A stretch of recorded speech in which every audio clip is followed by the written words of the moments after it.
जय माता दी। आइए शुरू करते हैं दुर्गा सप्तशी का अगला अध्याय। शुरुआत करेंगे माँ के 108 नामों से और उसके बाद आज सारे के सारे 13 अध्यायों का समापन करेंगे। सती साध्वी भवप्रीता भवानी भवमोचनी आर्या दुर्गा जया आद्या त्रिनेत्रा शूलधारिणी पिनाकधारिणी चित्रा चंद्रघंटा महातपा मनः बुद्धि अहंकारा चित्तरूपा चिताचिति सर्वमत मंत्रमयी सत्ता सत्यानंद अनंता चिंता रत्नप्रिया सर्वविद्या दक्ष कन्या दक्ष यज्ञ विनाशिनी अपर्णा अनेकवर्णा पाटला पाटलावती पट्टांबर परिधाना कल मंजीर रंजनी अमेय विक्रमा क्रूरा सुंदरी सुर सुंदरी वन दुर्गा मातंगी मतंग पुनि पूजिता ब्राह्मी माहेश्वरी ऐन्द्री कौमारी वैष्णवी चामुंडा वाराही लक्ष्मी पुरुषाकृति विमला उत्कर्षिणी ज्ञाना क्रिया नित्या बुद्धिदा बहुला बहुल प्रेमी सर्ववाहन वाहना निशुंभ शुंभ हननी महिषासुर मर्दिनी मधुकैटभ हंत्री चंडमुंड विनाशिनी सर्व असुरा विनाशिनी सर्वदान वघातिनी सत्या सर्वात्र धारिणी अनेक शस्त्र हस्ता अनेकास्त्र धारिणी कुमारी एक कन्या कैशोरी युवती युति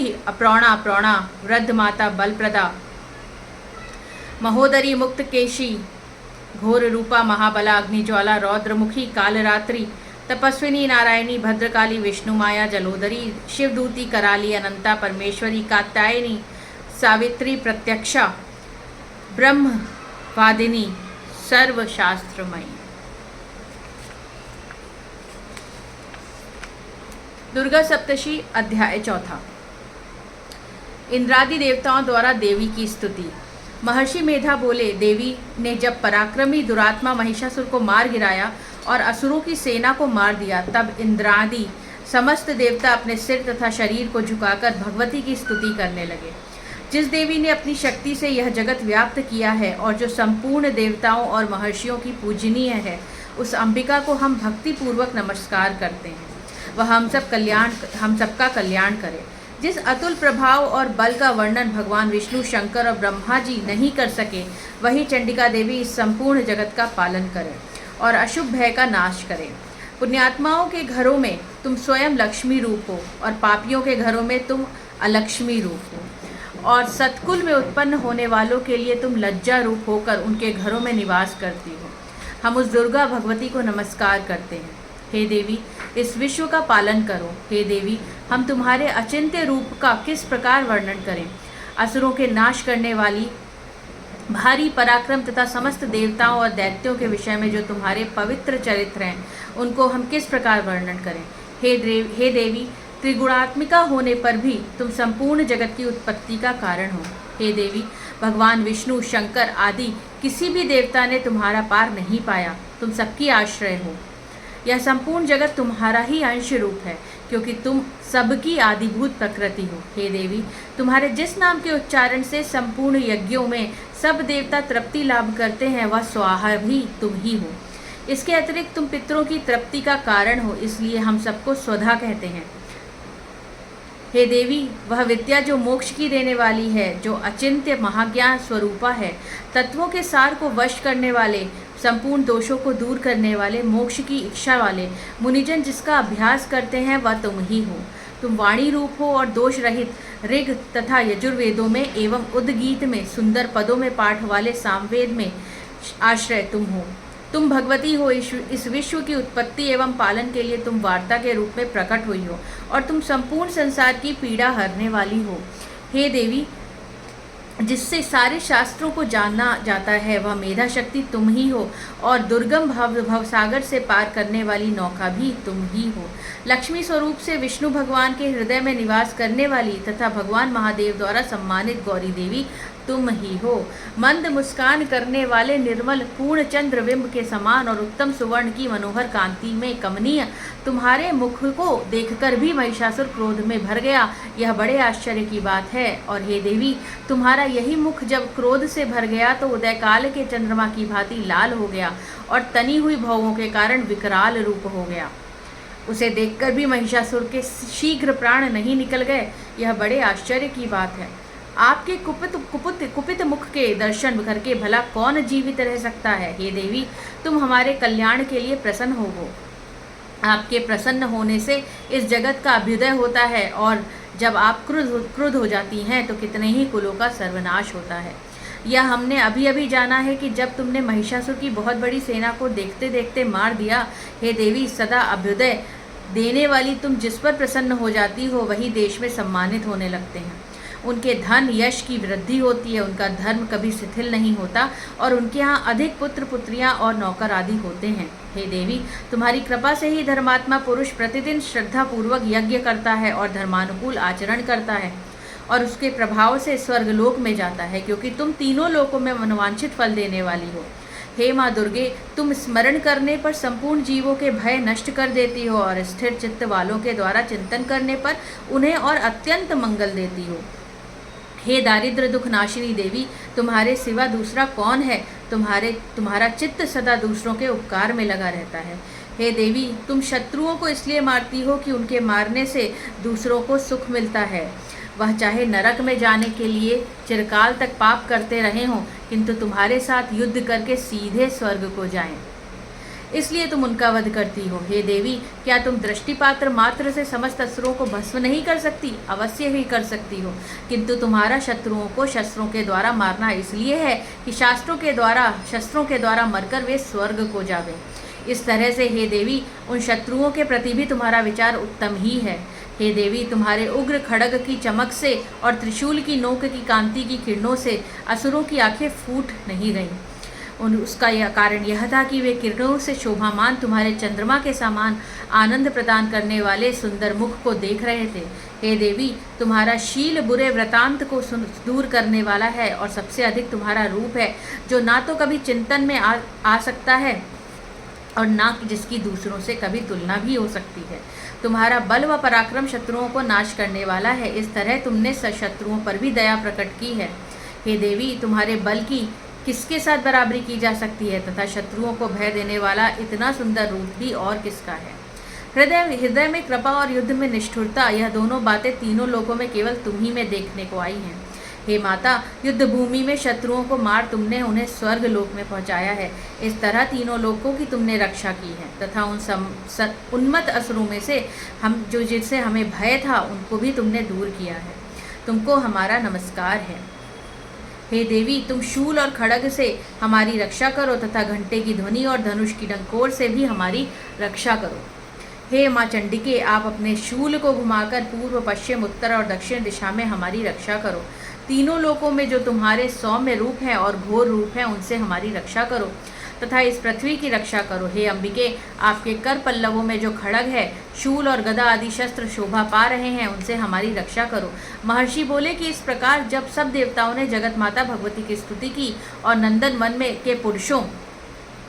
के पुष्पों और गंध अनुलेपनों द्वारा उनका पूजन किया और फिर सबने मिलकर जब सुगंधित व दिव्य धूपों द्वारा उनको सुगंधित निवेदन दी, तब देवी ने प्रसन्न होकर कहा, हे देवताओं, तुम सब मुझसे मनवांछित वर मांगो। देवता बोले, हे भगवती, तुमने हमारा सब कुछ कार्य कर दिया है, अब हमारे लिए कुछ भी मांगना बाकी नहीं रहा, क्योंकि तुमने हमारे शत्रु महिषासुर को मार डाला है।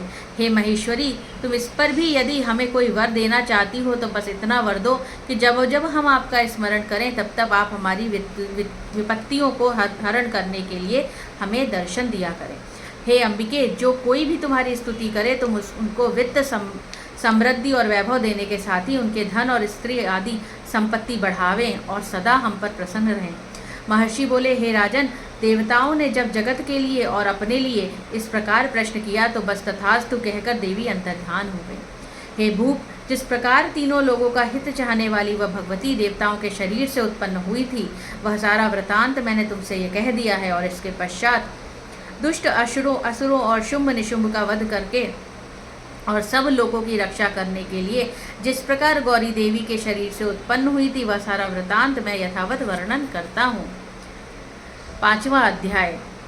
महर्षि मेधा ने कहा, पूर्व काल में शुंभ निशुंभ नामक असुरों ने अपने बल के मद से इंद्र का त्रिलोकी का राज्य और यज्ञों के भाग छीन लिए और वह दोनों इसी प्रकार सूर्य, चंद्रमा, धर्मराज और वरुण के अधिकार भी छीनकर स्वयं ही उनका उपयोग करने लगे।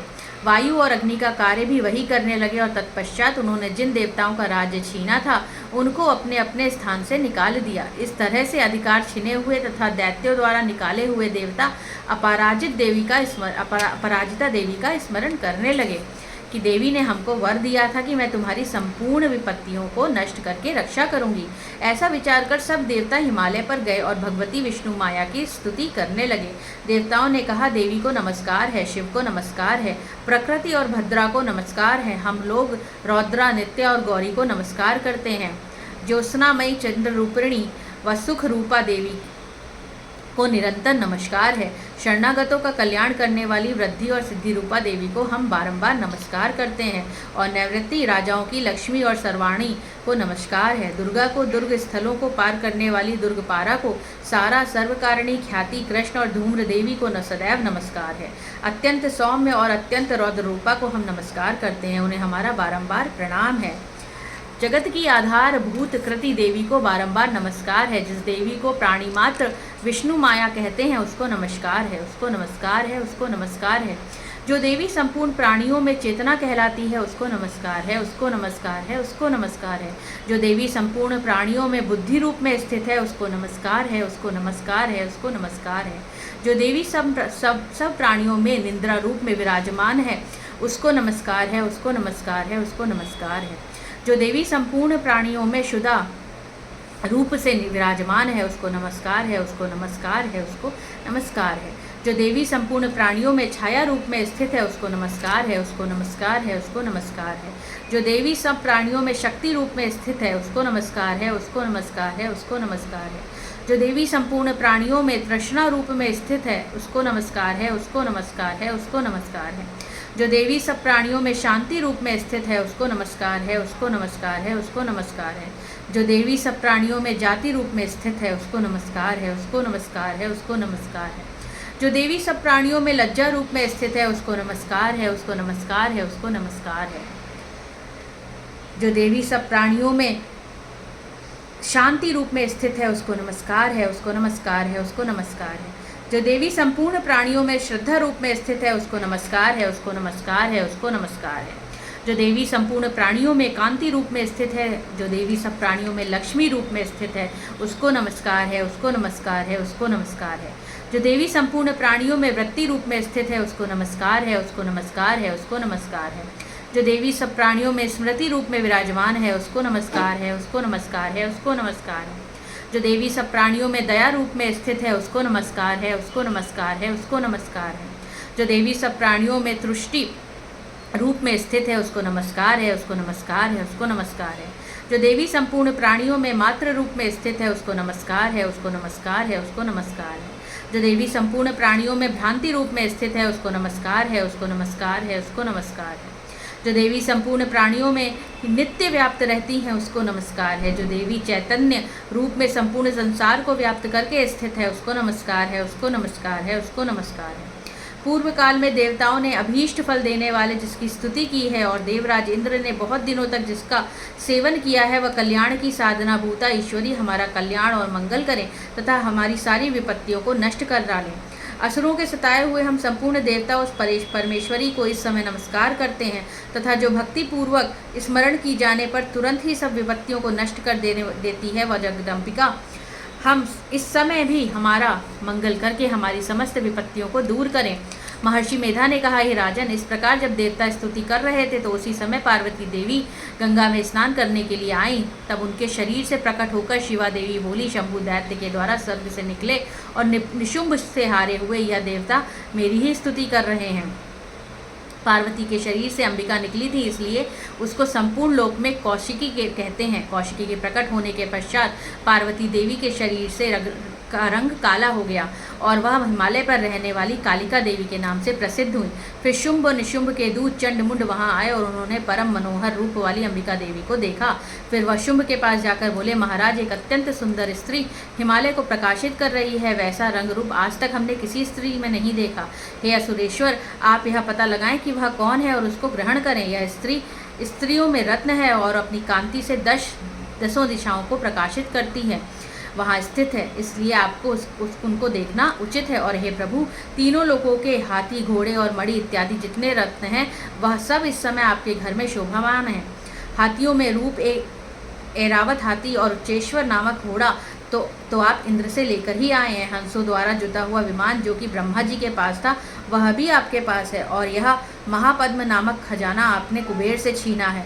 समुद्र से आपको सदा खिले हुए पुष्प की किलंजली नामक माला दी है। वरुण का कंचन की वर्षा करने वाला छत्र आपके पास है। रथों में श्रेष्ठ प्रजापति का रथ भी आपके पास है। हे दैत्येंद्र, मृत्यु से उत्क्रांतिका नामक शक्ति भी आपने छीन ली है। और वरुण का पाश भी आपके भ्राता निशुंभ के पास ही है। और समुद्र में पैदा होने वाले सब प्रकार के रत्न भी आपके भ्राता निशुंभ के अधिकार में हैं। और जो अग्नि में ना जल सके ऐसे 2 वस्त्र भी अग्निदेव ने आपको दिए हैं।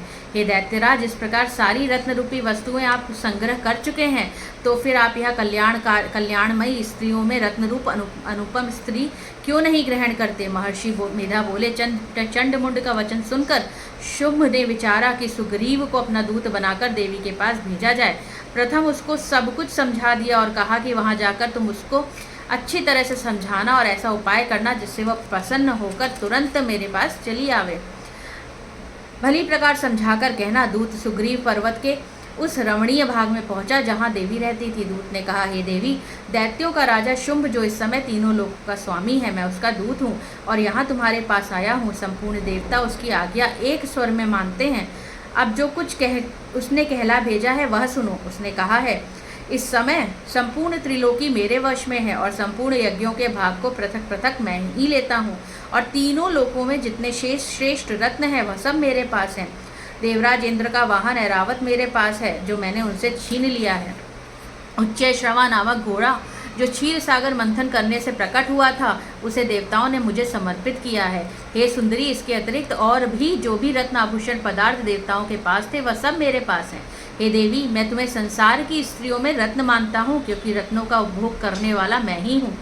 हे चंचल कटाक्षों वाली सुंदरी, अब यह मैं तुम पर छोड़ता हूँ कि तुम मेरे या मेरे भाई महापराक्रमी निशुंभ की सेवा में आ जाओ। यदि तू मुझे वरेगी तो तुझे अतुल महान ऐश्वर्य की प्राप्ति होगी, अतः तुम अपनी बुद्धि से यह विचार कर मेरे पास चली आओ। महर्षि मेधा ने कहा, दूत के ऐसा कहने पर संपूर्ण जगत का कल्याण करने वाली भगवती दुर्गा मन ही मन मुस्कुराई और इस प्रकार कहने लगी।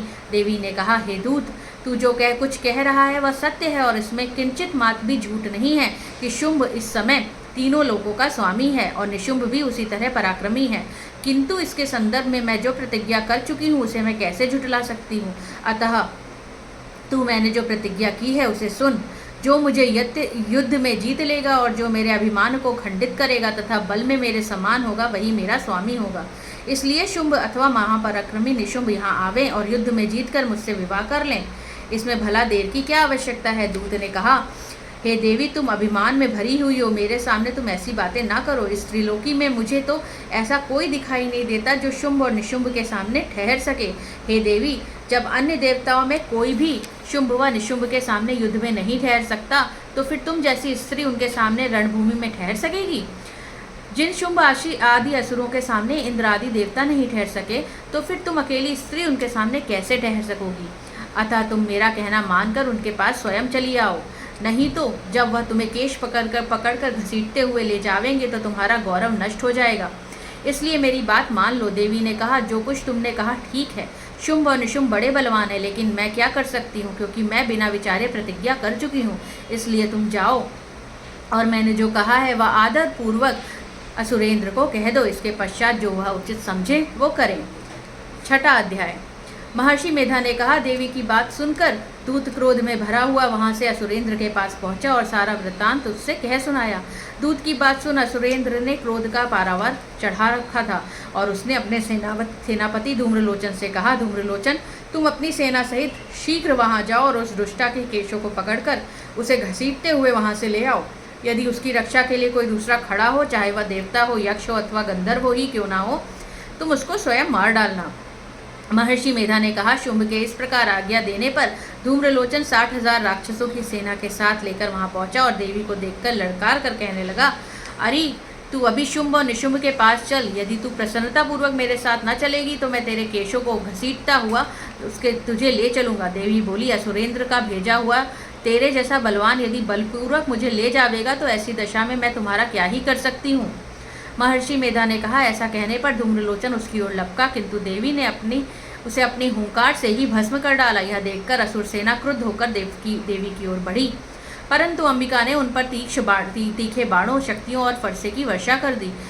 इतने में देवी का वाहन भी अपनी ग्रीवा के बालों को झटकता हुआ बढ़ा और भारी शब्द करता हुआ असुर सेना में कूद पड़ा। उसने कई असुर अपने पंजे से, कई अपने जबड़े से और कई को धरती पर पटककर अपनी दाढ़ी से ही घायल कर मार डाला। उसने कई असुरों को अपने नखों से पेट फाड़ डाले और कई असुरों का तो केवल थप्पड़ मारकर सिर धड़ से अलग कर दिया। कई असुरों की भुजाएं और सिर तोड़ डाले तथा गर्दन के बालों को हिलाते हुए उसने कई असुरों को पकड़कर उनके पेट फाड़कर उनका रक्त पी डाला। इस प्रकार देवी के उस महाबलवान सिंह ने क्षण भर में असुर सेना को समाप्त कर दिया। शुंभ ने जब यह सुना तो वह देवी के धूम्रलोचन असुर को मार डाला है और उसके सिंह ने सारी सेना को संहार कर डाला है, तब उसे बड़ा ही क्रोध आया। उसने मारे क्रोध के होठ फड़फड़ाने लगे और उसने चंड और मुंड नामक महाअसुरों को आज्ञा दी, हे चंड, हे मुंड, तुम अपने साथ एक बड़ी सेना लेकर जाओ और उस देवी के बाल पकड़कर उसे बांधकर तुरंत यहाँ ले आओ। यदि उसको यहाँ लाने में किसी भी प्रकार का संदेह हो तो अपनी सेना सहित उससे लड़ते हुए उसको मार डालो और जब वह दुष्टा और उसका सिंह दोनों मारे जावे तब भी उसको बांधकर यहाँ ले आना। 7वां अध्याय। महर्षि मेधा ने कहा, दैत्यराज की आज्ञा पाकर चंड और मुंड चतुरंगनी सेना को साथ लेकर हथियार उठाए देवी से लड़ने के लिए चल दिए। हिमालय पर्वत पर पहुंचकर उन्होंने मुस्कुराती हुई देवी जो सिंह पर बैठी थी को देखा। जब असुर उनको पकड़ने के लिए तलवारें लेकर उनकी ओर बढ़े तब अंबिका को उन पर बड़ा क्रोध आया और मारे क्रोध के उसका मुख काला पड़ गया। उनकी भ्रकुटियाँ चढ़ गईं और उनके ललाट में से अत्यंत भयंकर और अत्यंत विस्तृत मुख वाली लाल आँखों वाली काली प्रकट हुई, जो कि अपने हाथों से तलवार और पाश लिए हुए थी। वह विचित्र खड्ग धारण किए हुए थी तथा चीते की चर्म की साड़ी और नरमुंडों की माला पहन रखी थी। उसका मांस सूखा हुआ था और शरीर केवल हड्डियों का ढांचा था और जो भयंकर शब्द से दिशाओं को पूर्ण कर रही थी वह असुर सेना पर टूट पड़ी और दैत्यों का भक्षण करने लगी। वह पार्श्व रक्षकों, अंकुशधारी महावतों, हाथियों पर सवार होकर योद्धाओं और घंटा सहित हाथियों को एक हाथ से पकड़ कर अपने मुंह में डाल रही थी और इसी प्रकार वह घोड़ों, रथों, सारथियों और रथों में बैठे हुए सैनिकों को मुंह में डालकर अत्यंत भयानक रूप से चबा रही थी। किसी के केश पकड़कर, किसी की गर्दन पकड़कर, किसी को पैरों में दबाकर और किसी दैत्य को छाती से मसलकर मार रही थी। वह दैत्य के छोड़े हुए बड़े बड़े अस्त्र शस्त्रों को मुंह में पकड़कर और क्रोध में भरकर अपने दांतों को पीस रही थी। उसने कई बड़े बड़े असुर भक्षण कर डाले, कितनों को रौंदा और कितने ही उनकी मार से के मारे डर के भाग गए। कितनों को उसने तलवार से मार डाला, कितनों की अपने दांत से समाप्त कर दिया और इस प्रकार से देवी ने क्षणभर में संपूर्ण दैत्य सेना को नष्ट कर दिया। यह देख महापराक्रमी चंडकाली देवी की ओर लपका और चंडलपका और मुंड ने भी देवी को अपने भयानक बाणों की वर्षा करना आरंभ कर दिया और अपने हजारों चक्र उस पर छोड़े। उस समय वह चमकते हुए बाण और चक्र देवी के मुख में प्रविष्ट हुए और इस प्रकार दिख रहे थे जैसे मानो बहुत से सूर्य मेघा की झटा में प्रविष्ट हो रहे हों। इसके पश्चात भयंकर शब्द के साथ काली ने अत्यंत जोश में भरकर विकट अट्टहास किया। उसका भयंकर मुख देखा नहीं जाता था। उसके मुख से श्वेत दांतों की पंक्ति चमक रही थी। फिर उसने तलवार हाथ में लेकर हूम शब्द कहकर चंड के ऊपर आक्रमण किया और उसके केश को पकड़कर उसका सिर काटकर अलग कर दिया। चंड को मरा हुआ देखकर मुंड देवी की ओर लपका, परंतु देवी ने क्रोध से भरे उसे भी अपनी तलवार से यमलोक पर पहुंचा दिया। चंड और मुंड को मरा हुआ देखकर उसकी बची हुई सारी सेना वहां से भाग गई। इसके पश्चात काली चंड और मुंड के कटे हुए सरों को लेकर चंडिका के पास गए और प्रचंड अट्टहास के साथ कहने लगी, हे देवी, चंड और मुंड 2 महादैत्यों को मारकर तुम्हारी भेंट कर दिया है। अब शुंभ और निशुंभ का तुमको स्वयं वध करना है। महर्षि मेधा ने कहा। वहां लाए हुए चंड और मुंड के सिरों को देखकर कल्याणमयी चंडी ने काली से मधुर वाणी में कहा, हे देवी, तुम चूंकि चंड और मुंड को मेरे पास लेकर आई हो, अतः संसार में चामुंडा के नाम से तुम्हारी ख्याति होगी। 8वां अध्याय। महर्षि मेधा ने कहा, चंड और मुंड नामक असुरों के मारे जाने से और बहुत सी सेना के नष्ट हो जाने से असुरों के राजा प्रतापी शुंभ ने क्रोध से युक्त होकर अपनी संपूर्ण सेना को युद्ध के लिए तैयार होने की आज्ञा दी। उसने कहा, अब युद्धायुध नामक 86 असुर सेनापति अपनी सेनाओं के साथ युद्ध के लिए जाएं और कंबू नामक 84 सेनापति भी युद्ध के लिए जाएं और कोटि वीर नामक 50 सेनापति और धौम्रकुल नाम से 100 सेनापति प्रस्थान करें। कालक, दोहरद, मौर्य और कालके यह दैत्य भी मेरी आज्ञा से सजकर युद्ध के लिए कूच करें। भयानक शासन करने वाला असुरों का स्वामी शुंभ इस प्रकार आज्ञा देकर बहुत बड़ी सेना के साथ युद्ध के लिए चला। उसकी सेना को अपनी ओर आता देखकर चंडिका ने अपनी धनुष की डंकोर से पृथ्वी और आकाश के बीच का भाग बुझा दिया। हे राजन, इसके पश्चात देवी के सिंह ने दहाड़ना आरंभ कर दिया और अंबिका के घंटे के शब्दों ने उस ध्वनि को और भी बढ़ा दिया। धनुष की डंकोर, शेर की दहाड़ और घंटे के शब्द से पृथ्वी और आकाश के बीच का भाग गूंज उठा और इसके साथ ही देवी ने अपने मुख को और भी भयानक बना लिया। ऐसे भयंकर शब्द को सुनकर राक्षसी सेना ने देवी तथा सिंह को चारों ओर से घेर लिया। हे राजन, उस समय दैत्यों के नाश के लिए और देवताओं के हित के लिए ब्रह्मा, शिव, कार्तिकेय, विष्णु और इंद्र आदि देवी की शक्तियां जो अत्यंत पराक्रम और बल से संपन्न थी, उनके शरीर से निकलकर उसी रूप में चंडिका देवी के पास गईं। जिस देवता का जैसा रूप था, जैसा आभूषण थे और जैसा वाहन था, वैसा ही रूप, आभूषण और वाहन नियुक्त किया था। उन देवताओं की शक्तियां दैत्यों के युद्ध करने के लिए आईं। हंस युक्त विमान में बैठकर और रुद्राक्ष की माला तथा कमंडल धारण करके ब्रह्मा जी की शक्ति आई। वृषभ पर सवार होकर, हाथ में त्रिशूल लेकर, महानाग का कंकड़ पहनकर और चंद्र रेखा से विभूषित होकर भगवान शंकर की शक्ति माहेश्वरी आई। और मोर पर आरूढ़ होकर हाथ में शक्ति लिए दैत्यों से युद्ध करने के लिए कार्तिकेय जी की शक्ति उन्हीं का रूप धारण करके आए। भगवान विष्णु की शक्ति गरुड़ पर सवार होकर शंख, चक्र, शार्ड, गदा, धनुष और खड्ग हाथ में लेकर हुए आई। श्री हरि की शक्ति वाराही वाराह का शरीर धारण करके आई। नरसिंह का समान शरीर धारण करके उनकी शक्ति नारसिंही भी आई। उनकी गर्दन के झटकों से आकाश के तारे टूट पड़ते थे और इसी प्रकार देवराज इंद्र की शक्ति ऐन्द्री भी ऐरावत के ऊपर सवार होकर आई। पश्चात इन देव शक्तियों से घिरे हुए भगवान शंकर ने चंडिका से कहा, मेरी प्रसन्नता के लिए तुम शीघ्र ही न असुरों को मारो। इसके पश्चात देवी के शरीर में से अत्यंत उग्र रूप वाली और सैकड़ों गीदड़ियों के समान आवाज करने वाली चंडिका शक्ति प्रकट हुई। उस अपराजिता देवी ने धूमिल जटा वाले भगवान श्री शंकर जी से कहा, हे प्रभु, आप मेरी ओर से दूत बनकर शुंभ और निशुंभ के पास जाइए और उन अत्यंत गर्वीले दैत्यों से कहिए तथा उनके अतिरिक्त और जो भी दैत्य हों वहाँ युद्ध के लिए उपस्थित, उनसे भी कहिए, जो तुम्हें अपने जीवित रहने की इच्छा हो तो त्रिलोकी का राज्य इंद्र को दे दो। देवताओं को यह उनका यज्ञ भाग मिलना आरंभ हो जाए तथा तुम पाताल लौट जाओ। किंतु यदि बल के गर्व से तुम्हारी लड़ने की इच्छा हो तो फिर तुम आओ। तुम्हारी मांस से मेरी योगिनियाँ तृप्त होंगी। चूँकि उस देवी ने भगवान शंकर को दूत के कार्य में नियुक्त किया था, इसलिए यह वह संसार में शिव दूती के नाम से विख्यात हुए। भगवान शंकर ने देवी का संदेश पाकर उन दैत्यों भगवान शंकर से देवी का संदेश पाकर उन दैत्यों के क्रोध का कोई आर पार न रहा और वह जिस स्थान पर देवी विराजमान थी वहां पहुंचे और जाने के साथ ही उन पर बाणों और शक्तियों की वर्षा करने लगे। देवी ने उनके फेंके हुए बाणों, शक्तियों, त्रिशूल और फर्शों को अपने बाणों से काट डाला और काली देवी उस देवी के साथ आगे खड़ी हुई होकर शत्रुओं को त्रिशूल से विदीर्ण करने लगी और खड़वाक से कुचलने लगी। ब्राह्मणी जिस तरफ दौड़ती थी उसी तरफ अपने कमंडल का जल छिड़क कर दैत्यों के वीर्य व बल को नष्ट कर देती थी और इसी प्रकार माहेश्वरी त्रिशूल से, वैष्णवी चक्र से और अत्यंत कोप वाली कौमारी शक्ति द्वारा असुरों को मार रही थी।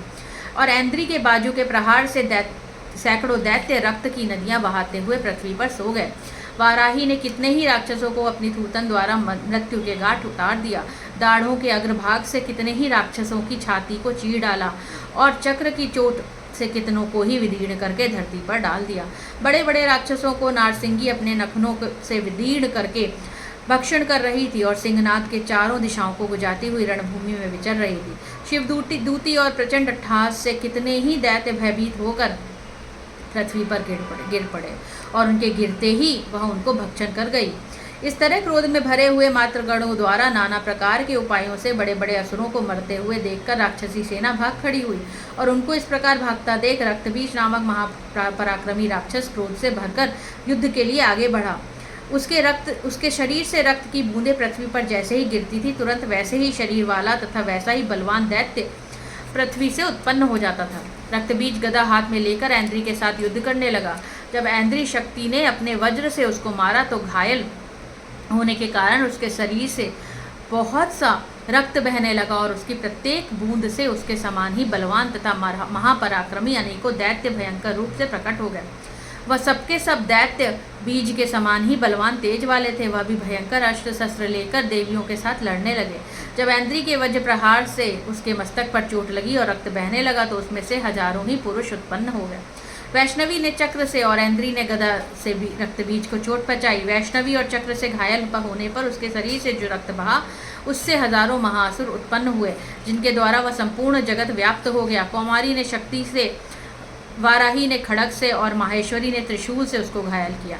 इस प्रकार क्रोध में भरकर उस महादैत्य ने सब मात्र शक्तियों पर पृथक पृथक गदा से प्रहार किया और माताओं ने शक्ति और शूल इत्यादि से उसको जो बार बार घायल किया उससे सैकड़ों महादैत्य उत्पन्न हुए। और इस प्रकार उस रक्त बीज के रुधिर से उत्पन्न हुए असुरों से संपूर्ण जगत व्याप्त हो गया, जिससे देवताओं को भय था। देवताओं को भयभीत देखकर चंडिका ने काली से कहा, हे चामुंडे, अपने मुख को बड़ा करो और मेरे शस्त्रघात से उत्पन्न हुए रक्त बिंदुओं तथा रक्त बिंदुओं से उत्पन्न हुए महासुरों को तुम अपने इस मुख से भक्षण करती जाओ। इस प्रकार रक्त बिंदुओं से उत्पन्न हुए महासुरों को तुम अपने इस मुख से भक्षण करती रह जाओ। इस प्रकार रक्त बिंदुओं से उत्पन्न हुए महादैत्यों को भक्षण करती हुई तुम रणभूमि में विचरो। इस प्रकार रक्त क्षीण होने पर वह यह दैत्य नष्ट हो जाएगा। तुम्हारे भक्षण करने के कारण अन्य दैत्य उत्पन्न नहीं होंगे। काली से इस प्रकार कहकर चंडिका देवी ने रक्त बीज को अपने त्रिशूल से प्रहार किया और काली देवी ने अपने मुख में उसका रक्त ले लिया। तब उसने गदा से चंडिका पर प्रहार किया। प्रहार से चंडिका को तनिक भी कष्ट नहीं हुआ, किंतु रक्त बीज के शरीर से बहुत सा रक्त बहने लगा। लेकिन उसके गिरने के साथ ही काली ने उसको अपने मुख में ले लिया। काली के मुख में उस रक्त में जो असुर उत्पन्न हुए उनको उसने भक्षण कर लिया और रक्त को पीती हुई तदंतर देवी ने रक्त बीज को, जिसका कि खून काली ने पिया था, चंडिका ने उस दैत्य को वज्र, बाण, खड़ग और ऋषि इत्यादि से मार डाला। हे राजन, अनेक प्रकार के शस्त्रों से मारा हुआ और खून से वंचित वह महादैत्य रक्तबीज पृथ्वी पर गिर गया। हे राजन, उसके गिरने से देवता अत्यंत प्रसन्न हुए और माताएं उस असुरों का रक्त पीने के पश्चात उद्यत होकर नृत्य करने लगी। 9वां अध्याय। राजा ने कहा, हे ऋषिराज, आपने रक्त बीज के वध से संबंध रखने वाला वृतांत मुझे सुनाया। अब मैं रक्त बीज के मरने के पश्चात क्रोध से भरे हुए शुंभ और निशुंभ ने जो कर्म किया वह सुनना चाहता हूँ। महर्षि मेधा ने कहा, रक्त बीज के मारे जाने पर शुंभ और निशुंभ को बड़ा क्रोध आया और वह अपनी बहुत बड़ी सेना का इस प्रकार सर्वनाश होते देखकर निशुंभ देवी पर आक्रमण करने के लिए दौड़ा। उसके साथ बहुत से बड़े बड़े असुर देवी को मारने के वास्ते दौड़े और महापराक्रमी शुंभ अपनी सेना सहित चंडिका को मारने के लिए बढ़ा। फिर शुंभ और निशुंभ का देवी के से घोर युद्ध होने लगा और वह दोनों असुर इस प्रकार देवी पर बाण फेंकने लगे जैसे मेघों की वर्षा हो रही हो। उन दोनों के चलाए हुए बाणों को देवी ने अपने बाणों से काट डाला और अपने शस्त्रों की वर्षा से उन दोनों दैत्यों को चोट पहुंचाई। निशुंभ ने तीक्ष्ण तलवार और चमकती हुई ढाल लेकर देवी के सिंह पर आक्रमण किया और अपने वाहन को चोट पहुंची हुई देखकर देवी ने अपने क्षुरप्र नामक बाण से निशुंभ की तलवार व ढाल दोनों को ही काट डाला। तलवार और ढाल कट जाने पर निशुंभ ने देवी पर शक्ति से प्रहार किया। देवी ने अपने चक्र से उसके 2 टुकड़े कर दिए। फिर क्या था, दैत्य मारे क्रोध के जल भुन गया और उसने देवी को मारने के लिए उसकी ओर शूल फेंका, किंतु देवी ने अपने मुक्के से उसको चूर चूर कर डाला। फिर उसने देवी पर गदा से प्रहार किया। देवी ने शूल से गदा को भस्म कर दिया डाला। इसके पश्चात वह फरसा लेकर हाथ में लेकर देवी की ओर लपका। देवी ने अपने तीखे बाणों से उसे धरती पर सुला दिया। अपने पराक्रमी भाई निशुंभ के इस प्रकार से मरने पर शुंभ क्रोध में भरकर देवी को मारने के लिए दौड़ा। वह रथ में बैठा हुआ उत्तम आयुधों से सुशोभित अपनी 8 बड़ी बड़ी भुजाओं से सारे आकाश को ढके हुए था। शुंभ को आते हुए देखकर देवी ने अपना शंख बजाया और धनुष की डंकोर का भी अत्यंत दुस्सह शब्द किया। साथ ही बड़े घंटे के शब्द से, जो कि संपूर्ण दैत्य सेना के तेज को नष्ट करने वाला था, संपूर्ण दिशाओं को व्याप्त कर दिया। इसके पश्चात देवी ने सिंह से भी अपनी दहाड़ से, जिससे सुनकर बड़े बड़े बलवानों का मद चूर चूर हो जाता था, आकाश, पृथ्वी और 10 दिशाओं की पूर्ति कर दिया। फिर आकाश में उछलकर काली ने अपने दांतों और हाथों को पृथ्वी पर पटका। उसके ऐसा करने से ऐसा शब्द हुआ जिससे कि उससे पहले ही सारे शब्द शांत हो गए। इसके पश्चात शिवदूती ने असुरों के लिए भय उत्पन्न करने वाला अट्टहास किया। जिसे सुनकर सब दैत्य थर्रा उठे और शुंभ को बड़ा क्रोध हुआ। फिर अंबिका ने उसे अरे दुष्ट, खड़ा रहे कहा तो आकाश से भी सभी देवता जय हो बोल उठे। शुंभ ने वहां आकर ज्वालाओं से युक्त एक अत्यंत भयंकर शक्ति छोड़ी, जिसे आते देखकर देवी ने अपनी महोल्का नामक शक्ति से काट डाला। हे राजन, फिर शुंभ के सिंहनाद से तीनों लोक व्याप्त हो गए और उसकी प्रतिध्वनि से ऐसा घोर शब्द हुआ जिससे इससे पहले के सब शब्दों को जीत लिया। शुंभ के छोड़े बाणों को देवी ने और देवी के छोड़े बाणों को शुंभ ने अपने बाणों से काट सैकड़ों और हजारों टुकड़ों में परिवर्तित कर दिए। इसके पश्चात जब चंडिका ने क्रोध में भरकर शुंभ को त्रिशूल से मारा तो वह मूर्छित होकर जमीन पर गिर पड़ा। जब उसकी मूर्छा दूर हुई तो वह धनुष लेकर आया और उसने बाणों से उस देवी काली और सिंह को घायल कर दिया। फिर उस राक्षस ने 10,000 भुजाएं धारण करके चक्रादि आयुधों से देवी को आच्छादित किया। तब भगवती दुर्गा ने कुपित होकर अपने बाणों से उन चक्रों तथा बारों को काट डाला। यह देखकर निशुंभ हाथ में गदा लेकर चंडिका को मारने के लिए दौड़ा। उसके आते ही देवी ने तीक्ष्ण धार वाले खड्ग से उसकी गदा को काट डाला। उसने फिर त्रिशूल हाथ में ले लिया। देवताओं को दुखी करने वाले निशुंभ को त्रिशूल हाथ में लिए आता हुआ देखकर चंडिका ने अपने शूल से उसकी छाती पर प्रहार किया और उसकी छाती को चीर डाला।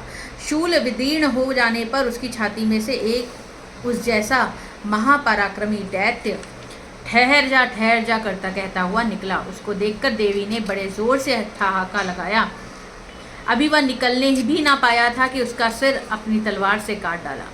सिर के कटने के साथ ही वह पृथ्वी पर गिर पड़ा। तदंतर सिंह दहाड़कर असुरों का भक्षण करने लगा और काली शिवदूती भी राक्षसों का रक्त पीने लगी। कौमारी की शक्ति से कितने ही महादैत्य नष्ट हो गए। ब्रह्मा जी के कमंडल के जल से कितने ही असुर समाप्त हो गए। कई दैत्य माहेश्वरी के त्रिशूल से विदीर्ण होकर पृथ्वी पर गिर पड़े और कई वाराही के प्रहारों से छिन्न भिन्न होकर धराशाही हो गए। वैष्णवी ने भी अपने चक्र से बड़े बड़े महापराक्रमियों का कचूमर निकालकर उन्हें यमलोक भेज दिया और ऐन्द्री से कितने ही महाबली राक्षस टुकड़े टुकड़े हो गए। कई दैत्य मारे गए, कई भाग गए। कितने ही काली शिवदूती और शिव सिंह ने भक्षण कर लिए। 10वां अध्याय। महर्षि मेधा ने कहा, हे राजन, अपने प्यारे भाई को मरा हुआ तथा सेना को नष्ट हुई देखकर क्रोध में भरकर दैत्यराज शुंभ कहने लगा, दुष्ट दुर्गे, तू अहंकार से गर्व मत कर, क्योंकि तू दूसरों के बल पर लड़ रही है। देवी ने कहा, हे दुष्ट, देख, मैं तो अकेली ही हूँ। इस संसार में मेरे सिवा दूसरा कौन है और यह सब मेरी शक्तियाँ हैं। देख, यह सब की सब मुझ में प्रविष्ट हो रही हैं। इसके पश्चात ब्राह्मणी आदि सब देवियाँ उस देवी के शरीर में लीन हो गईं और देवी अकेली रह गई। तब देवी ने कहा, मैं अपनी ऐश्वर्य शक्ति से अनेक रूपों में यहाँ उपस्थित हुई हूँ। उन सब रूपों को मैंने समेट लिया है। अब अकेली ही यहाँ खड़ी हूँ, तुम भी यहीं ठहरो। महर्षि मेधा ने कहा, जब देवताओं और राक्षसों के देखते देखते देवी और शुंभ में भयंकर युद्ध होने लगा, अंबिका देवी ने सैकड़ों अस्त्र शस्त्र छोड़े। उधर दैत्यराज ने भी भयंकर अस्त्रों के से प्रहार आरंभ कर दिया। देवी के छोड़े हुए सैकड़ों अस्त्रों को दैत्य ने अपने शस्त्रों द्वारा काट डाला। इसी प्रकार शुंभ ने जो शस्त्र छोड़े उसको देवी ने अपनी भयंकर हुंकार के द्वारा ही काट डाला। दैत्य ने जब सैकड़ों बाण छोड़कर देवी को ढक दिया तो क्रोध में भरकर देवी ने अपने बाणों से उसका धनुष काट डाला। धनुष कट जाने पर दैत्येंद्र ने शक्ति चलाई, लेकिन देवी ने उसे भी काट कर फेंक दिया। फिर दैत्येंद्र चमकती हुई ढाल लेकर देवी की ओर दौड़ा, किंतु जब वह देवी के समीप पहुंचा तो देवी ने अपने तीक्ष्ण बाणों से उसकी चमकने वाली ढाल को भी काट डाला। फिर दैत्येंद्र का घोड़ा मर गया, रथ टूट गया, सारथी मारा गया। तब वह भयंकर मुग्दर लेकर देवी पर आक्रमण करने के लिए चला, किंतु देवी ने अपने तीक्ष्ण बाणों से उसके मुग्दर को भी काट दिया। इस पर दैत्य ने क्रोध में भरकर देवी की छाती में बड़े जोर से मुक्का मारा। दैत्य ने जब देवी को मुक्का मारा तो देवी ने भी उसकी छाती पर जोर से थप्पड़ मारा। थप्पड़ खाकर पहले तो दैत्य पृथ्वी पर गिर पड़ा, किंतु तुरंत ही वह उठ खड़ा हुआ। फिर वह देवी को पकड़कर आकाश की ओर उछला और वहां जाकर दोनों में युद्ध होने लगा। वह युद्ध ऋषियों और देवताओं को आश्चर्य में डालने वाला था। देवी आकाश में दैत्य के साथ बहुत देर तक युद्ध करती रही। फिर देवी ने उसे आकाश में घुमाकर पृथ्वी पर गिरा दिया। दुष्टात्मा दैत्य पुनः उठकर देवी को मारने के लिए दौड़ा। तब उसको अपनी ओर आता हुआ देखकर देवी ने उसकी छाती विदीर्ण करके उसको पृथ्वी पर पटक दिया। देवी के त्रिशूल से घायल होने पर उस दैत्य के प्राण पखेरु उड़ गए। उसके मरने से समुद्र, द्वीप, पर्वत और पृथ्वी सब कांपने लग गए। तदनंतर उस दुष्टात्मा के मरने से संपूर्ण जगत प्रसन्न व स्वस्थ हो गया तथा आकाश निर्मल हो गया। पहले जो उत्पाद सूचक मेघ और उल्कापात होते थे वह सब शांत हो गए। उसके मारे जाने पर नदियां अपने ठीक मार्ग से बहने लगीं। संपूर्ण देवताओं का हृदय हर्ष से भर गया और गंधर्वनियां सुंदर गान करने लगी। गंधर्व बाजे बजाने लगे और अप्सराएं नाचने लगीं। पवित्र वायु बहने लगी। सूर्य की कांति स्वच्छ हो गई। यक्षशालाओं की बुझी हुई अग्नि अपने आप प्रज्वलित हो उठी तथा चारों दिशाओं में शांति फैल गई। 11वां अध्याय। महर्षि मेधा कहते हैं, दैत्य के मारे जाने पर इंद्रादि देवता अग्नि को आगे करके कात्यायनी देवी की स्तुति करने लगे। उस समय अभीष्ट की प्राप्ति के कारण उनके मुख खिले हुए थे। देवताओं ने कहा, हे शरणागतों के दुख दूर करने वाली देवी, तुम प्रसन्न हो। हे संपूर्ण जगत की माता, तुम प्रसन्न हो। हे विश्वेश्वरी, तुम विश्व की रक्षा करो, क्योंकि तुम इस चर और अचर की ईश्वरी हो।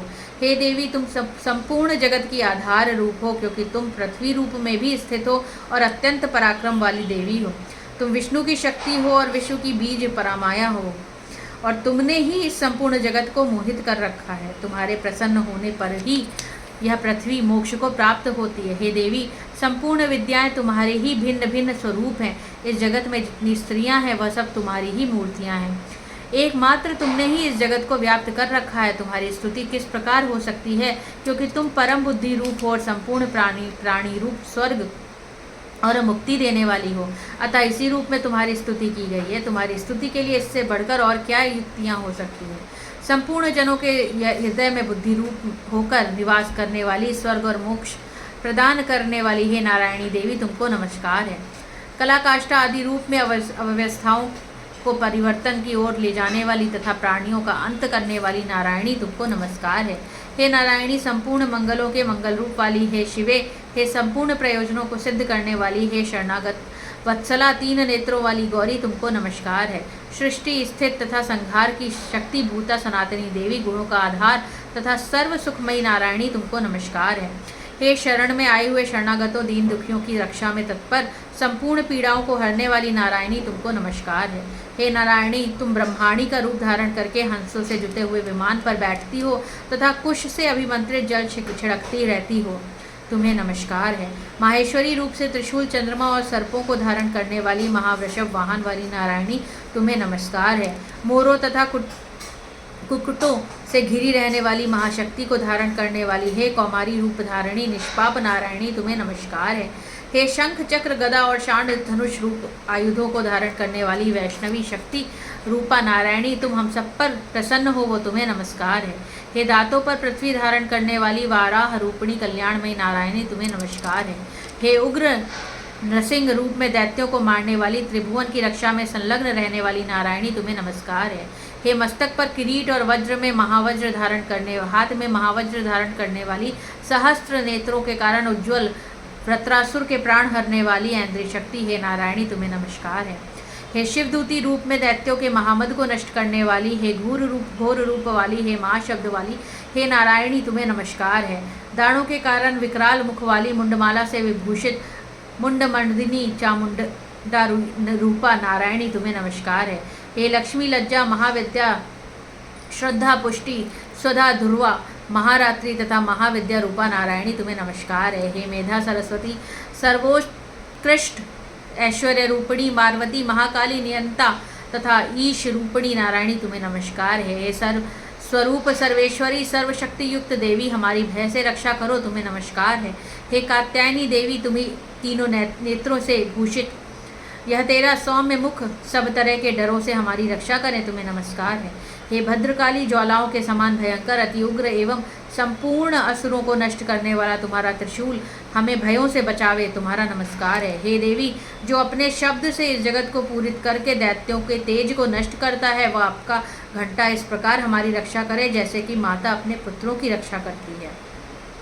हे चंडिके, असुरों के रक्त और चर्बी से चर्चित जो आपकी तलवार है वह हमारा कल्याण करें, हम तुमको नमस्कार करते हैं। हे देवी, जब तुम प्रसन्न होती हो तो संपूर्ण रोगों को नष्ट कर देती हो, और जब रुष्ट हो जाती हो तो संपूर्ण वांछित कामनाओं को नष्ट कर देती हो। और जो मनुष्य तुम्हारी शरण में जाते हैं उन पर कभी विपत्ति नहीं आती, बल्कि तुम्हारी शरण में गए मनुष्य दूसरों को आश्रय देने योग्य हो जाते हैं। अनेक रूपों से बहुत प्रकार की मूर्तियां को धारण करके इन धर्मद्रोही असुरों को तुमने संहार किया है, वह तुम्हारे सिवा और कौन कर सकता था। चतुर्दश विद्याएं षट शास्त्र और चारों वेद तुम्हारे ही प्रकाश से प्रकाशित हैं, उनमें तुम्हारा ही वर्णन है। और जहाँ राक्षस विषैले सर्प शत्रुगण जहाँ वहाँ और समुद्र के बीच में भी तुम साथ में रहकर इस विश्व की रक्षा करती हो। हे विश्वेश्वरी, तुम विश्व का पालन करने वाली विश्व रूपा हो, इसलिए संपूर्ण विश्व को धारण करती हो। इसलिए ब्रह्मा विष्णु महेश की भी वंदनीया हो। जो भक्तिपूर्वक तुमको नमस्कार करते हैं वह विश्व को आश्रय देने वाले बन जाते हैं। हे देवी, तुम प्रसन्न हो वो और असुरों को मारकर जिस प्रकार हमारी रक्षा की है, ऐसे ही हमारे शत्रुओं से सदा हमारी रक्षा करती रहो। संपूर्ण जगत के पाप नष्ट कर दो और पापों तथा उसके फलस्वरूप होने वाली महामारी आदि बड़े बड़े उपद्रवों को शीघ्र ही दूर कर दो। विश्व की पीड़ा को हरने वाली देवी, शरण में पड़े हो को पर प्रसन्न हो वो। त्रिलोक निवासियों की पूजनीय परमेश्वरी, हम लोगों को वरदान दो। देवी ने कहा, हे देवताओं, मैं तुमको वर देने के लिए तैयार हूँ। अपनी जैसी इच्छा हो वैसा वर मान लो जो मैं तुम्हें दूंगी। देवताओं ने कहा, हे सर्वेश्वरी, त्रिलोकी के निवासियों की समस्त पीड़ाओं को तुम इसी प्रकार हरती रहो और हमारे शत्रुओं को इसी प्रकार नष्ट करती रहो। देवी ने कहा, वैवस्वत मनवंतर के 28वें युग में 2 और महाअसुर शुंभ और निशुंभ उत्पन्न होंगे। उस समय मैं नंद गोप के घर में यशोदा के गर्भ से उत्पन्न होकर विंध्याचल पर्वत पर शुंभ और निशुंभ का संहार करूंगी। फिर अत्यंत भयंकर रूप से पृथ्वी पर अवतीर्ण होकर मैं वैप्रचित नामक दानव को नाश करूंगी। उन भयंकर महाअसुरों को भक्षण करके मेरे दांत अनार के पुष्प के समान लाल होंगे। इसके पश्चात स्वर्ग में देवता और पृथ्वी पर मनुष्य मेरी स्तुति करते हुए मुझे रक्तदंडिका कहेंगे। फिर जब 100 वर्षों तक वर्षा न होगी तो मैं ऋषियों की स्तुति करने पर आयु निज नाम से प्रकट होऊंगी और अपने 100 नेत्रों से ऋषियों की ओर देखूंगी। अतः मनुष्य शताक्षी नाम से मेरा कीर्तन करेंगे। उसी समय मैं अपने शरीर से उत्पन्न हुए प्राणों की रक्षा करने वाले शाकों द्वारा सब प्राणियों का पालन करूंगी और तब इस पृथ्वी पर शाकंभरी के नाम से विख्यात होंगी। और इसी अवतार में मैं दुर्ग नामक महाअसुर का वध करूंगी और इससे मैं दुर्गा देवी के नाम से प्रसिद्ध होंगी। इसके पश्चात जब मैं भयानक रूप धारण करके हिमालय निवासी महर्षियों की रक्षा करूंगी, तब भीमा देवी के नाम से मेरी ख्याति होगी। और जब फिर अरुण नामक असुर तीनों लोगों को पीड़ित करेगा, तब मैं असंख्य भ्रमरों का रूप धरकर उस महादैत्य का वध करूंगी। तब स्वर्ग में देवताओं और मृत्यु लोक में मनुष्य मेरी स्तुति करते हुए मुझे भ्रामरी नाम से पुकारेंगे। इस प्रकार जब जब पृथ्वी राक्षसों से पीड़ित होगी, तब तब मैं अवतरित होकर शत्रुओं का नाश करूंगी। 12वां अध्याय। देवी बोली, हे देवताओं, जो पुरुष इस स्त्रोतों द्वारा एकाग्रचित होकर मेरी स्तुति करेगा, उसके संपूर्ण कष्टों को निसंदेह हर लूंगी। मधुकैटभ के नाश, महिषासुर के वध और शुंभ और निशुंभ के वध की जो मनुष्य कथा कहेंगे, मेरे महात्म्य को अष्टमी, चतुर्थी और नवमी के दिन एकाग्रचित होकर भक्ति पूर्व सुनेंगे, उनका कोई भी पाप नहीं रहेगा। पाप से उत्पन्न हुई विपत्ति भी उनको ना सताएगी। उनके घर में दरिद्रता ना होगी, ना उनको प्रियजनों का विछोह होगा, उनको किसी प्रकार का भय ना होगा। इसलिए प्रत्येक मनुष्य को भक्ति पूर्वक मेरे इस कल्याणकारक महात्म्य को सदा पढ़ना और सुनना चाहिए। मेरा यह महात्म्य महामारी से उत्पन्न हुए संपूर्ण उपद्रवों को एवं 3 प्रकार के उत्पादों को शांत कर देता है। जिस घर व मंदिर में या जिस स्थान पर मेरा यह स्तोत्र विधि पूर्वक पढ़ा जाता है, उस स्थान का मैं कभी भी त्याग नहीं करती और वहाँ सदा ही मेरा निवास रहता है। बलिदान, पूजा, होम और महोत्सवों में मेरा यह चरित्र उच्चारण करना तथा सुनना चाहिए। ऐसा वाहन या पूजन मनुष्य चाहे जानकर या बिना जाने करे, मैं उसे तुरंत ग्रहण कर लेती हूँ। और शरद काल में प्रत्येक वर्ष में जो महापूजा की जाती है, उनमें मनुष्य भक्ति पूर्वक मेरा यह महात्म्य सुनकर सब विपत्तियों से छूट जाता है और धन, धान्य तथा पुत्रादि से संपन्न हो जाता है। और मेरे इस महात्म्य व कथाओं इत्यादि को सुनकर मनुष्य युद्ध में निर्भय हो जाता है और महात्म्य के श्रवण करने वालों के शत्रु नष्ट हो जाते हैं तथा कल्याण की प्राप्ति होती है और उनका कुल आनंदित हो जाता है। सब कष्ट शांत हो जाते हैं, तब भयंकर स्वप्न दिखाई देना तथा घरेलू दुख इत्यादि सब मिट जाते हैं। बाल ग्रहों से ग्रसित बालकों के लिए यह मेरा महात्म्य परम शांति देने वाला है। मनुष्यों में फूट पड़ने पर यह भली भांति मित्रता कराने वाला है। मेरा यह महात्म्य मनुष्यों को मेरी जैसी सामर्थ्य की प्राप्ति करने वाला है। पशु, पुष्प, अर्घ्य, धूप, गंध, दीपक इत्यादि सामग्रियों द्वारा पूजन करने से, ब्राह्मण को भोजन करा के, हवन करके, प्रतिदिन अभिषेक करके, नाना प्रकार के भोजन को अर्पण करके तथा प्रत्येक वर्ष दान इत्यादि करके जो मेरी आराधना की जाती है और उससे मैं जैसी प्रसन्न हो जाती हूँ, वैसी ही प्रसन्न मैं इस चरित्र के सुनने से हो जाती हूँ। यह महात्म्य श्रवण करने पर पापों को हर लेता है तथा आरोग्य प्रदान करता है। मेरे प्रादुर्भाव का कीर्तन दुष्ट प्राणियों से रक्षा करने वाला है, युद्ध में दुष्ट दैत्यों का संहार करने वाला है। इससे सुनने से मनुष्य को शत्रुओं का भय नहीं रहता। हे देवताओं, तुमने जो स्तुति की है अथवा ब्रह्मा जी ने जो मेरी स्तुति की है, वह मनुष्यों को कल्याणकारी बुद्धि प्रदान करने वाला है। वन में सूने मार्ग में अथवा दावानल से घिरे जाने पर, वन में चारों ओर से घिरा हुआ या शत्रुओं द्वारा पकड़ा हुआ, जंगल में सिंहों द्वारा, व्याघ्रों से या असली या जंगली हाथियों द्वारा पीछा किया हुआ, राजा के क्रुद्ध हो जाने पर, मारे जाने के भय से, समुद्र में नाव के डगमगाने पर, भयंकर युद्ध में फंसा होने पर, किसी भी प्रकार की पीड़ा से पीड़ित, घोर बाधाओं से दुखी हुआ मनुष्य मेरे इस चरित्र को स्मरण करने से संकट से मुक्त हो जाता है। मेरे प्रभाव से सिंह, चोर तथा शत्रु इत्यादि दूर भाग जाते हैं और पास नहीं आते।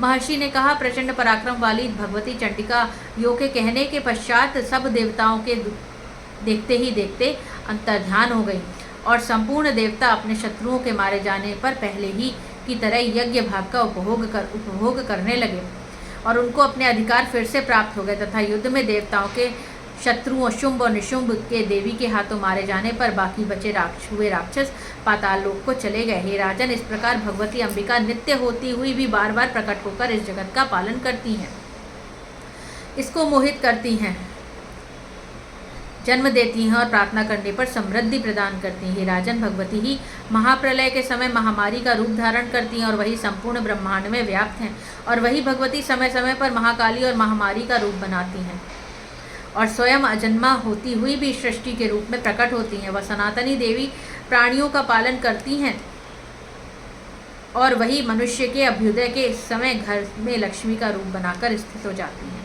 तथा अभाव के समय दरिद्रता बनकर विनाश का कारण बनती हैं। पुष्प, धूप और गंध आदि से पूजन करके उनकी स्तुति करने से वह धन एवं पुत्र देती हैं और धर्म में शुभ बुद्धि प्रदान करती हैं। 13वां अध्याय। महर्षि मेधा ने कहा, हे राजन, इस प्रकार देवी के उत्तम महात्म्य का वर्णन मैंने तुमको सुनाया। जगत को धारण करने वाली इस देवी का ऐसा ही प्रभाव है। वही देवी ज्ञान के देने वाली है और भगवान विष्णु की इस माया के प्रभाव से तुम और यह वैश्य तथा अन्य विवेकी जन मोहित होते हैं और भविष्य में मोहित होंगे। हे राजन, तुम इसी परमेश्वरी की शरण में जाओ। यही भगवती आराधना करने पर मनुष्य को भोग, स्वर्ग और मोक्ष प्रदान करती हैं। मार्कंडेय जी ने कहा, महर्षि मेधा की यह बात सुनकर राजा सुरथ ने उन उग्र व्रत वाले ऋषि को प्रणाम किया और राज्य से के छिन जाने के कारण उनके मन में अत्यंत ग्लानि हुई और वह राजा तथा वैश्य तपस्या के लिए वन को चले गए तथा नदी के तट पर आसन लगाकर भगवती के दर्शनों के लिए तपस्या करने लगे। दोनों ने नदी के तट पर देवी की मूर्ति बनाई और पुष्प, धूप आदि तथा हवन द्वारा उसका पूजन करने लगे। पहले उन्होंने आहार को कम कर दिया, फिर बिल्कुल निराहार रहकर भगवती में मन लगाकर एकाग्रता पूर्वक उसकी आराधना करने लगे। वह दोनों अपने शरीर के रक्त से देवी को बलि देते हुए 3 वर्ष तक लगातार भगवती की आराधना करते रहे। 3 वर्ष के पश्चात जगत का पालन करने वाली चंडिका ने उनको प्रत्यक्ष दर्शन देकर कहा, देवी बोली, हे राजन तथा अपने कुल को प्रसन्न करने वाले वैश्य, तुम जिस वर की इच्छा रखते हो वह मुझसे मांगो, वह वर मैं तुमको दूंगी, क्योंकि मैं तुम पर अत्यंत प्रसन्न हूँ। मार्कंडेय जी ने कहा, यह सुन राजा ने अपने अगले जन्म में नष्ट न होने वाला अखंड राज्य और इस जन्म में बलपूर्वक अपने शत्रुओं को नष्ट करने के पश्चात अपने पुनः राज्य प्राप्त करने के लिए भगवती से वरदान मांगा। और वैश्य ने भी, जिसका चित्त संसार की ओर से विरक्त हो चुका था, अतः भगवती ने अपनी ममता और अठार रूप से आसक्ति को नष्ट कर देने वाले ज्ञान के लेने के लिए कहा। देवी ने कहा, हे राजन, तुम शीघ्र ही अपने शत्रुओं को मारकर पुनः अपना राज्य प्राप्त कर लोगे। तुम्हारा राज्य स्थिर रहने वाला होगा। फिर मृत्यु के पश्चात आप सूर्य देव के अंश से जन्म लेकर सार्वणिक मनु के नाम से इस पृथ्वी पर ख्याति को प्राप्त होंगे। हे वैश्य कुल में श्रेष्ठ, आपने जो मुझसे वर मांगा है वह आपको मैं देती हूँ। आपको मोक्ष के देने वाले ज्ञान की प्राप्ति होगी। मार्कंडेय जी कहते हैं, इस प्रकार उन दोनों को मनवांछित वर प्रदान कर तथा उनसे अपनी स्तुति सुनकर भगवती अंतर्ध्यान हो गई और इस प्रकार ऋषि क्षत्रियों में श्रेष्ठ व राजा सुरथ भगवान सूर्य देव से जन्म लेकर इस पृथ्वी पर सार्वणिक मनु के नाम से विख्यात होंगे। अथ देवी सूक्त। देवी और महादेवी को हमारा नमस्कार है। शिवा और सदैव नमस्कार है। प्रकृति एवं भद्रा देवी को नमस्कार है। नियम पूर्वक हम लोग जगत माता को नमस्कार करते हैं। रुद्र स्वरूपा, नित्या, गौरी, धात्री ज्योत्सना इंद्र स्वरूपिणी और परमानंदमयी देवी को निरंतर नमस्कार है। कल्याण करने वाली, वृद्धि और सिद्धि देने वाली भगवती को नमस्कार है। नैवृत्ति राक्षसों की लक्ष्मी देवी को नमस्कार है। राजाओं के यहाँ राज लक्ष्मी के रूप में निवास करने वाली तथा सर्वाणी देवी को बार बार नमस्कार है। दुर्गा, दुर्गपारा, संसार सागर से पार करने वाली, सारा सबकी सारभूता, सर्वकारिणी, ख्याति विख्यात रूपिणी कृष्णा और धूमा देवी को सदा नमस्कार है। जो अति सौम्य और रुद्र रूपा है, उस भगवती को नमस्कार है। जगत प्रतिष्ठा और कृति स्वरूपा भगवती को बारंबार नमस्कार है। जो देवी सर्व प्राणियों में विष्णु माया के नाम से कही जाती है, उसको बारंबार नमस्कार है। जो देवी सर्व प्राणियों में चेतना कही जाती है, उसको बारंबार नमस्कार है। जो देवी सर्व प्राणियों में बुद्धि रूप में स्थित है, उसको बारंबार नमस्कार है। उसको बारंबार नमस्कार है। उसको बारंबार नमस्कार है।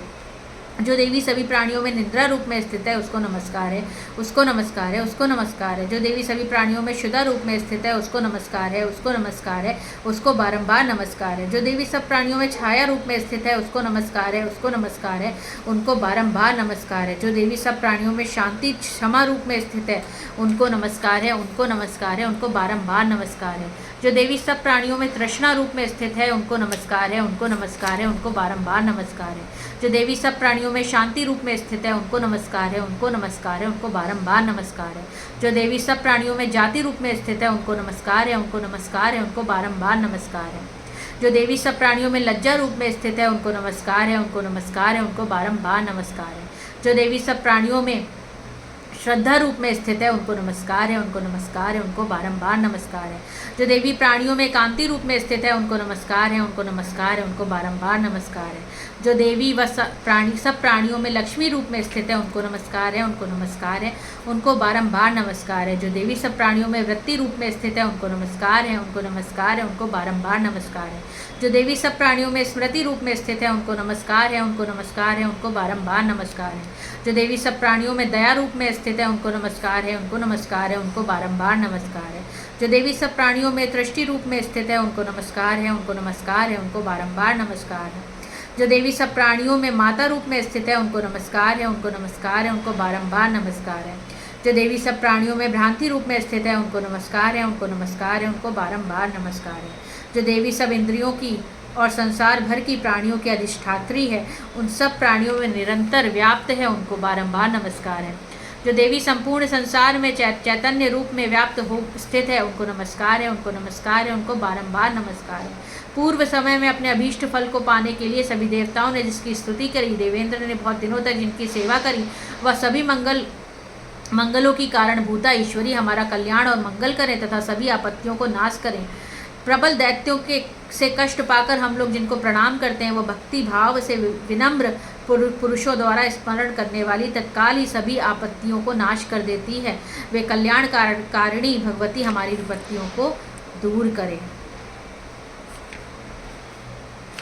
अथ प्राधानिक रहस्य। इस सप्तषि के तीनों रहस्यों के नारायण ऋषि, अनुष्ठव, छंद और महाकाली, महालक्ष्मी तथा महासरस्वती देवता हैं। शास्त्र द्वारा प्रतिपादित उत्तम फल की प्राप्ति के लिए जप में इनका विनियोग होता है। राजा ने कहा, हे भगवान, आपने चंडिका देवी के अवतारों का वर्णन किया है, किंतु हे महान, अब उन अवतारों का मूलभूत मुख्य स्वरूप भी बताइए। और हे द्विज, देवी के जिन स्वरूप की आराधना जिस विधि से मुझे करनी है, वह स्वरूप और आराधना करने की विधि मुझ विनीत से विधिपूर्वक कहिए। ऋषि ने कहा, यह रहस्य परम गुप्त है, अर्थात किसी के कहने योग्य नहीं है। परंतु हे राजन, तुम भक्त हो, इसलिए ऐसा कोई विषय नहीं है जो तुमसे ना कहूँ। सबकी आदि रूपा सत्व रज तम तीनों गुणों वाली परमेश्वरी महालक्ष्मी है। वह लक्ष्य और अलक्ष्य स्वरूपा है और संपूर्ण जगत में व्याप्त है। हे राजन, वह हाथों में मांगलिक गदा, खेड़, पान पात्र तथा सिर पर नागलिंग और योनि धारण करती है। वह तपाए हुए स्वर्ण के समान कांति वाली, तपाए हुए सोने के सुंदर आभूषणों को धारण करते हुए देवी अपने तेज से संपूर्ण संसार को परिपूर्ण करती है। उस महेश्वरी ने संपूर्ण संसार को शून्य देखकर केवल तमोगुण से एक दूसरा श्रेष्ठ रूप धारण किया है। वह काजल के ढेर के समान कांति वाली, दाढ़ों में शोभायमान सुंदर मुख वाली, विशाल नेत्रों में शोभित तथा पतली कमर वाली स्त्री रूप है। ढाल, तलवार, प्याले और कटे हुए मस्तक से सुशोभित, चार भुजा वाली और वक्षस्थल पर कबंड तथा मस्तक पर मुंडों की माला धारण किए हुए उस तामसी स्त्री ने महालक्ष्मी से कहा, हे माता, तुम मेरा नाम रखो और मुझे काम बताओ, मैं तुमको नमस्कार करती हूँ। महालक्ष्मी ने उस तामसी स्त्री से कहा, मैं तुम्हें नाम और कर्म बताती हूँ। महामाया, महाकाली, महामारी, क्षुधा, तृष्णा, निंद्रा, तृष्टा, एकवीरा, कालरात्रि और दुरत्या, ये नाम तुम्हारे कर्मों के अनुसार है। इन नामों से तुम्हारे कर्मों को जानकर जो मनुष्य स्तुति करता है वह सुख पाता है। राजन, महालक्ष्मी ने उससे यह कहकर अति शुद्ध सतोमुखी चंद्रमा के समान कांति वाला दूसरा स्वरूप धारण किया। वह उत्तम स्त्री अक्षमाला, अंकुश, वीणा और पुस्तक धारण किए हुए थे। महालक्ष्मी ने उसके भी ये नाम रख दिए: महाविद्या, महावाणी, भारती, वाग, सरस्वती, आर्या, ब्राह्मी, कामधेनु, वेदगर्भा तथा धीश्वरी। उसके बाद महालक्ष्मी ने महाकाली और महासरस्वती से कहा, तुम दोनों देवी अपने स्वरूप के अनुसार स्त्री पुरुष का जोड़ा उत्पन्न करो। महालक्ष्मी ने उन दोनों से यह कहकर हिरण्यगर्भ, निर्मल, ज्ञान संपन्न, सुंदर कमल पर बैठा हुआ स्त्री पुरुष का एक जोड़ा स्वयं उत्पन्न किया। इसके बाद महालक्ष्मी ने पुरुष को ब्राह्मण, विद्ये, विरंची तथा घातः इस प्रकार संबोधित किया और स्त्री को श्री, पद्मा, कमला, लक्ष्मी इत्यादि नामों से पुकारा। महाकाली और महासरस्वती ने भी स्त्री पुरुष के जोड़े उत्पन्न किए। हे राजन, उनके भी स्वरूप और नाम को कहता हूँ। महाकाली ने नीलकंठ, रक्तबाहु, श्वेतांग और चंद्रशेखर पुरुष और एक गौरी स्त्री को उत्पन्न किया। पुरुष के रुद्र, शंकर, स्थाणु, कपर्दी और त्रिलोचन तथा स्त्री को त्रयी, विद्या, कामधेनु, भाषा, अक्षरा और स्वरा नाम रखे। हे राजन, सरस्वती ने गौरी स्त्री और कृष्ण पुरुष को जन्म दिया। उन दोनों के नाम को भी कहता हूँ। पुरुष के विष्णु, कृष्ण, ऋषिकेश, वासुदेव और जनार्दन तथा स्त्री के उमा, गौरी, सती, चंडी, सुंदरी, सुभगा और शिवा नाम रखा। इसी प्रकार वे तीनों स्त्रियां शीघ्र ही पुरुषत्व को प्राप्त हो गईं। उनको दिव्य दृष्टि वाले पुरुष ही देखते हैं, न कि दूसरे लोग। हे राजन, महालक्ष्मी ने त्रयी विद्या रूपा सरस्वती को पत्नी के रूप में ब्रह्मा को समर्पित किया और तथा वर देने वाली गौरी को शंकर एवं लक्ष्मी देवी को भगवान वासुदेव के लिए समर्पण किया। ब्रह्मा ने सरस्वती के साथ मिलकर ब्रह्मांड को उत्पन्न किया और वीर्यवान भगवान रुद्र ने गौरी के साथ मिलकर उसे भेदन किया। हे राजन, उस ब्रह्मांड से के महातत्व आदि 23 तत्व तथा स्थावर, जंगम, रूप, महाभूतात्मक संपूर्ण जगत उत्पन्न हुए। भगवान विष्णु ने लक्ष्मी के साथ उस जगत का पालन किया और महादेव ने गौरी के साथ उसका संहार किया। हे महाराज, महालक्ष्मी सर्वसत्वमयी ईश्वरी है। वह निराकार होते हुए भी साकार है, अतः अनेक नाम है। वह अपने नामों के सिवा अन्य किसी प्रत्याक्षी प्रमाण के लिए नहीं जानी जाती हैं। ऋषि ने कहा, हे राजन, मैंने जिस तामसी, सात्विकी और राजसी त्रिगुणा देवी का वर्णन किया है वह सर्वा, चंडिका, दुर्गा, भद्रा और भगवती भी कहलाती हैं। तमोगुण वाली महाकाली विष्णु भगवान की योगनिद्रा है, जिसकी स्तुति मधुकैटभ के नाश के लिए ब्रह्मा जी ने की है। वह काजल के समान कांति वाली है। उनके 10 मुख, 10 भुजाएं, 10 पैर और 30 विशाल नेत्र हैं। हे राजन, उनके दांत और दाढ़ें चमकती हैं। यद्यपि उनका रूप भयंकर है, तथापि वे भक्तों को रूप, सौभाग्य, कांति और महती संपदा को देने वाली हैं। वह अपने हाथों में खड़ग, बाण, गदा, त्रिशूल, शंख, चक्र, सुबुड्डी, परिध, धनुष और रुधिर टपकता हुआ सिर धारण करती हैं। वह दुरत्या महाकाली विष्णु की माया है, जिसकी आराधना करने से चराचर जगत वश में हो जाता है। जो संपूर्ण देवताओं के शरीर से उत्पन्न हुई है, वह अतुल कांति वाली महिषमर्दिनी और 3 गुणों वाली साक्षात महालक्ष्मी है। उनका मुख श्वेत, भुजाएं नीली, स्तनमंडल श्वेत, कटी और चरण लाल एवं जांघें नीली हैं। वह उत्कट मद वाली है। उनका जगन विचित्र है और वह चित्र विचित्र माला, वस्त्र और आभूषणों को धारण करती हैं। वह विचित्र माला, वस्त्र और आभूषणों को धारण करती हैं। वह विचित्र लेपन, वह रूप, लावण्यवती और सौभाग्यवती हैं। यद्यपि उनकी भुजाएं असंख्य हैं, तथापि उनको 18 भुजा वाली मानकर पूजा करनी चाहिए। अब उनके दाहिने ओर से निचले हाथों से लेकर बाएं ओर से निचले हाथों तक क्रमशः जो शस्त्र हैं उनका वर्णन किया जाता है। उनके हाथों में अक्षमाला, कमल, बाण, तलवार, वज्र, गदा, चक्र, त्रिशूल, फरसा, शंख, घंटा, फांसी, शक्ति, दंड, ढाल, धनुष, पानपात्र और कमंडलु शोभित हैं। वह कमल पर बैठी है। राजन, जो मनुष्य इस सर्वदेवमयी ईश्वरी महालक्ष्मी की पूजा करता है वह सब मनुष्यों और देवताओं का स्वामी होता है। नृप, जो गौरी के देह से उत्पन्न हुई हैं, वह सत्वगुण प्रधान है। वह शुंभ निशुंभ असुर को मारने वाली साक्षात सरस्वती हैं। सरस्वती की 8 भुजाएं और वह बाण, मूसल, शूल, चक्र, शंख, घंटा, हल और धनुष को धारण करती हैं। जो निशुंभ का मर्दन और शुंभासुर का संहार करने वाली सरस्वती है, वह भक्तिपूर्वक पूजित होने पर सर्वज्ञता प्रदान करती है। राजन, मैंने मूर्तियों के इन स्वरूपों को तुमसे कहा है। अब जगत माताओं की अलग अलग उपासना सुनो। जब महालक्ष्मी का पूजन करें तब दाहिनी ओर और बाईं ओर से के क्रम से महाकाली और महासरस्वती का पूजन करना चाहिए और पृष्ठ भाग में तीनों युगल देवताओं की पूजा करनी चाहिए। मध्य में सरस्वती के साथ ब्रह्मा का, दक्षिण में गौरी के साथ रुद्र का और उत्तर में लक्ष्मी के साथ ऋषिकेश का पूजन करें और इनके सामने आगे हुई 3 देवियों का पूजन करें। मध्य में अर्थात महालक्ष्मी के सामने अष्टादश भुजी लक्ष्मी, का और उनके वाम भाग में अर्थात महाकाली के सामने दशमुखी महाकाली का और दक्षिण भाग में महासरस्वती का सप्रेम पूजन करें। इस प्रकार महालक्ष्मी का पूजन करना चाहिए। हे राजन, यदि केवल अष्टादश भुजा का अथवा दशमुखी का अथवा अष्टभुजा का पूजन करना हो तो संपूर्ण अरिष्ट शांति के लिए दक्षिण और उत्तर की ओर काल और मृत्यु का पूजन करें। जब भुजा वाली शुंभासुर मर्दिनी का पूजन करना हो तो उसकी नव शक्तियों का तथा रुद्र और गणेश का भी पूजन करें। नमो दैत्य के इस स्त्रोत से महालक्ष्मी की स्तुति करें। देवी के तीनों अवतारों का पूजन के समय उनके चरित्रों में जो स्त्रोत और मंत्र आए हैं उन्हीं का उपयोग करना चाहिए। अष्टादश भुजा वाली देवी पूजनीय है। यही महिषासुर मर्दिनी, महालक्ष्मी, महाकाली और महासरस्वती है।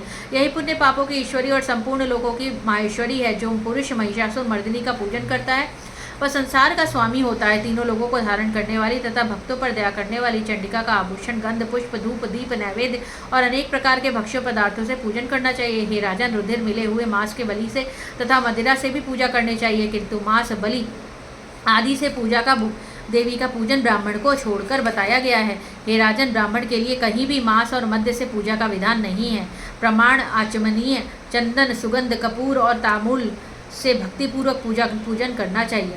देवी के आगे वाम भाग में कटे हुए सिर वाले ईश्वरी द्वारा मोक्ष को प्राप्त हुए महासुर महिष का पूजन करें। दक्षिण की ओर अग्रभाग में समग्र धर्मरूप ईश्वर और चराचर को धारण करने वाली देवी के वाहन सिंह की पूजा करें और बुद्धिमान पुरुष एकाग्रचित होकर हाथ जोड़कर इन चरित्रों की स्तुति करें। यदि समय ना मिले तो केवल मध्यम चरित्र से ही स्तुति करें, किंतु केवल प्रथम और उत्तम चरित्र का पाठ ना करें, आधे चरित्र का भी पाठ ना करना चाहिए।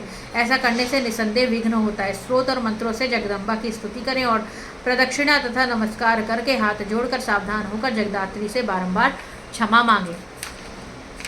सप्तशी स्रोत के प्रत्येक मंत्र अथवा लक्ष्मी स्रोत के प्रत्येक मंत्र के द्वारा तिल, घी और खीर की आहुति दे। फिर सावधान होकर नाम और पदों से देवी का पूजन करें। उसके बाद एकाग्रचित होकर हाथ जोड़कर आत्मा में प्राणों को रोककर नम्रता से बहुत देर तक चंडिका देवी का ध्यान करें और उन्हीं में तन्मय हो जाएं। इस प्रकार जो मनुष्य भक्तिपूर्वक परमेश्वरी का प्रतिदिन पूजन करता है वह अभीष्ट होकर सुख का भोग करके अंत में देवी के लोक में पूजा जाता है। जो पुरुष भक्तों पर दया करने वाली चंडिका का प्रतिदिन पूजन नहीं करता, परमेश्वरी उसके पुण्यों को विफल करके उसे जन्म भर दुख शोक में भक्ति हैं। इसलिए हे राजन, तुम संपूर्ण लोकों की माहेश्वरी चंडिका का शास्त्रोक्त विधि से पूजन करो, उनसे ही तुम्हें सुख मिलेगा।